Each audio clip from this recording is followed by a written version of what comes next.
There's a good old-fashioned word for people like us. We call them suckers. And there are other people. People who stay up nights figuring out how to take away what they've got. Mike here, for instance. He's got everything in me. He's young, he's healthy, got a job. And he's got plenty of food. Big factories to make things a man can use. Big cities to do the business of a big company. And people. Lots of people. Enough to work the farm and build the factories, dig the mines, run the business. All kinds of people. People from different countries with different religions, different colored skins. Free people. They can live together and work together and build America together because they're free. Free to vote, to say what they please, go to their own churches. Yeah, Mike's got something, all right. He's got America. But there are guys who stay up nights figuring out how to take that away from him. I happen to know the facts. My friends, I'm just an average American. But I'm an American. And some of the things I see in this country of ours make my blood boil. I see people with foreign money. I see Negroes holding jobs that belong to me and you. Now I ask you, if we allow this thing to go on, what's going to become of us real Americans? I've heard this kind of talk before, but I never expected to hear it in America. This fellow seems to know what he's talking about. What are we real Americans going to do about it? You'll find it right here in this little pamphlet. The truth about Negroes and foreigners. The truth about the Catholic Church. Do you believe in that kind of talk? I don't know, makes pretty good sense to me. And I tell you, friends, we'll never be able to call this country our own until it's a country without. Without what? Yeah, without what? Without Negroes. Without alien foreigners. Without Catholics. Without Freemasons. You know these people. What's wrong with the Masons? I'm a Mason. Hey, that fellow's talking about me. And that makes a difference, doesn't it? These are your enemies. These are the people who are trying to take over our country. Now you know them. You know what they stand for. And it's up to you and me to fight them. Fight them and destroy them before they destroy us. Thank you.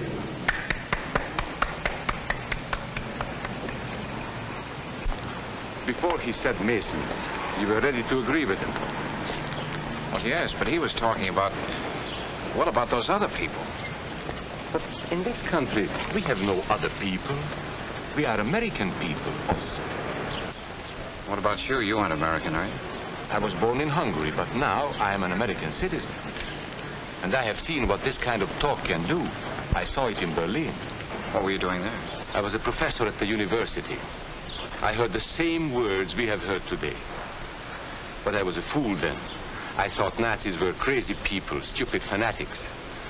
But unfortunately, it was not so. You see, they knew that they were not strong enough to conquer a unified country. So they split Germany into small groups. They used prejudice as a practical weapon to cripple the nation. Of course, that was not easy to do. They had to work hard to do it. You see, we human beings are not born with prejudices. Always they are made for us. Made by someone who wants something. Remember that when you hear this kind of talk. Somebody is going to get something out of it. And it isn't going to be you. This is not classroom theory. I saw it happen. I saw it first in Berlin in 1932. 5 young men that I knew were standing in the crowd listening to the Nazi speaker. Eric was a Catholic. Anton, a student of mine, was a Jew. Heinrich owned a small hardware store. Karl was a farmer. And Hans was an unemployed metal worker. To all Bohemian Germans, I say it is time you inherited the nation which rightfully belongs to you. To you alone belongs the glorious destiny of the greater Germany. The Nazi Party will provide land for the farmer, work for the worker, and profits for the small businessman. Who is getting these things now? The Jew. The Jew who has stolen our nation and our birthright. Who makes all the money and takes all our jobs. The Jew, he must be shunned. He must be ostracized. He must be eliminated. And the Catholics. We don't want our great nation run by a foreign church. We Germans will know what to do with these people when the time comes. They and their faith must be destroyed. Then there are the Freemasons. In Germany, we have no place for secret societies. There will be only one society, and that is the Nazi Party. There will be no secrecy about that in the new Greater Germany. One by one, he attacked each minority and he split them off one from the other. These men were all fellow Germans when they came here today. Now they were split into rival groups, suspicious of each other, hating each other. They were being swindled, all of them. But the man who was really being fooled was Hans. He was pure German, according to Nazi standards. To him they promised everything, and he fell for it. That's how Hans became a Superman. They gave him a uniform and they pumped up his ego. He wasn't just a little fellow out of work anymore. He was a member of the master race. Hans and thousands of others like him, all playing a sucker's game. They gambled with other people's liberty, and of course they lost their own. A nation of suckers. Hitler needed these people. There was lots of work to be done. There were trade unions to be smashed, because unions were organized and might offer resistance. There were many political parties in Germany. These the Nazis destroyed. They were determined to smash every organization where people might band together and resist them. There were Jews to be beaten and killed.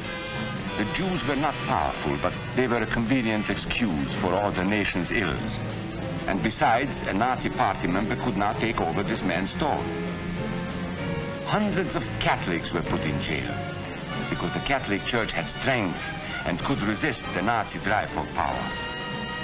They had split the nation into 100 pieces, and then one by one, they had destroyed the pieces.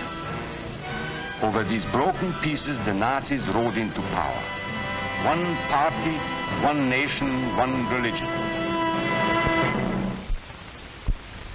These men had won their struggle for power. They now ruled all of Germany. But still they had trouble with their oldest and most persistent enemy, the truth. They found that truth does not die easily, and so they decided to abolish truth.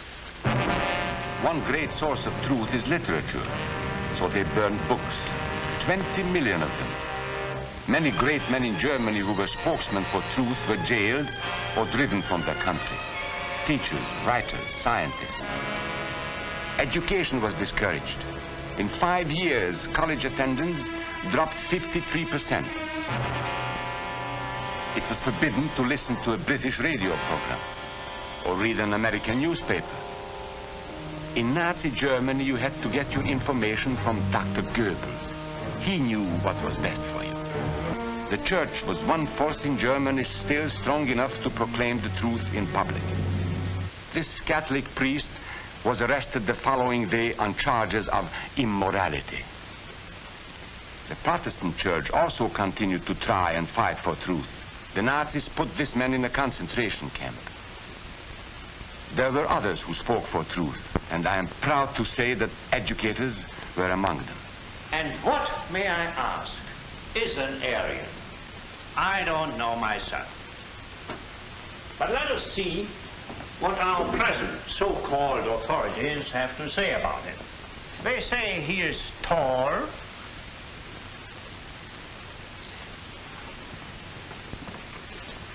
slender,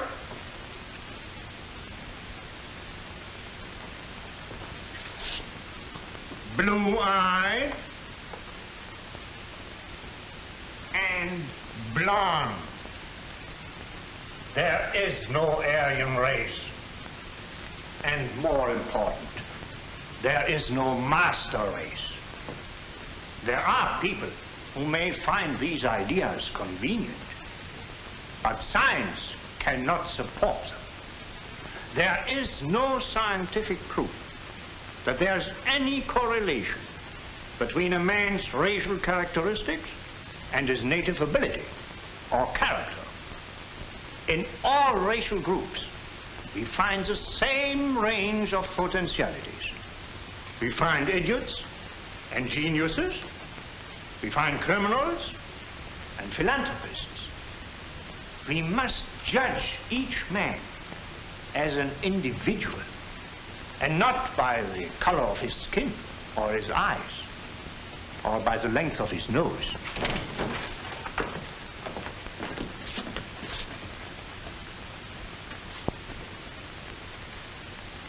Come in, gentlemen. It's comfortable. And remember that there is no master race. That is a scientific truth. Anyone who tells you otherwise is lying.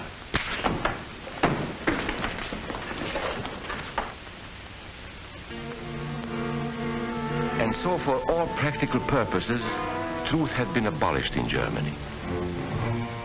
A lot of my German friends wondered what had hit them. How did it happen? Where did it start? It started right here.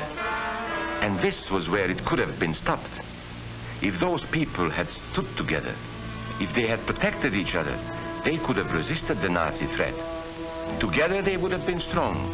But once they allowed themselves to be split apart, they were helpless. When that first minority lost out, everybody lost out. They made the mistake of gambling with other people's freedom. Now let's see how those bets paid off. Karl the farmer was gambling on a better life for himself. What he got was extra hours of back-breaking work, as much as 100 hours a week. He was forced to stay on his land and produce what he was told to produce, because now Hitler was preparing for war. For Heinrich, who owned a hardware store, the bet didn't pay off either. 104,000 small businesses were closed in 2 years. And for Hans, conditions hadn't improved any. He had a job now in the munitions factory, but he worked long hours for little pay. The working conditions grew increasingly bad. And even though he didn't like the job, he wasn't permitted to leave it. And when Hitler decided the time was right, Germany went to war. Not by declaring war, but by a carefully prepared sneak attack. Once again, Hitler needed Hans to do his dirty work. Hans was an expert at brutality this time, and Hitler had decided to use Hans and his brutality against other peoples, the Czechs, the Poles, the French, the Russians. But in the crucial test of war, Hitler's race theories didn't pay off. His pure-blooded supermen were defeated by the mongrel armies he despised. By the British of El Alamein.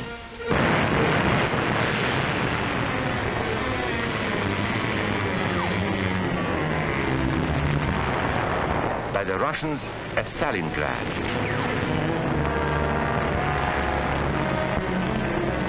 Then on D-Day by American soldiers of every color and religion, who smashed across the Normandy beaches and drove on through to the heart of Germany.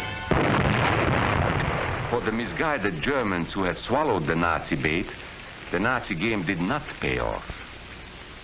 The continent of Europe was strewn with millions of German bodies, pure Aryan bodies. Karl the farmer was left in the snow outside of Moscow. Heinrich stayed in Italy at Salerno. And Hans, who was going to rule the world, got only a little patch of Normandy that he could call his own. We must never let that happen to us or to our country. We must never let ourselves be divided by race or color or religion, because in this country we all belong to minority groups. I was born in Hungary. You are a Mason. These are minorities. And then you belong to other minority groups too. You are a farmer. You have blue eyes. You go to the Methodist Church. Your right to belong to these minorities is a precious thing. You have a right to be what you are and say what you think, because here we have personal freedom. We have liberty. And these are not just fancy words. This is a practical and priceless way of living. But we must work at it. We must guard everyone's liberty, or we can lose our own. If we allow any minority to lose its freedom by persecution or by prejudice, we are threatening our own freedom. And this is not simply an idea. This is good, hard common sense. You see, here in America is not a question whether we tolerate minorities. America is minorities. And that means you and me.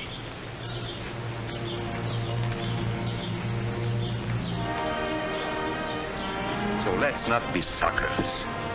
We must not allow the freedom or dignity of any man to be threatened by any act or word. Let's be selfish about it. Let's forget about we and they. Let's think about us.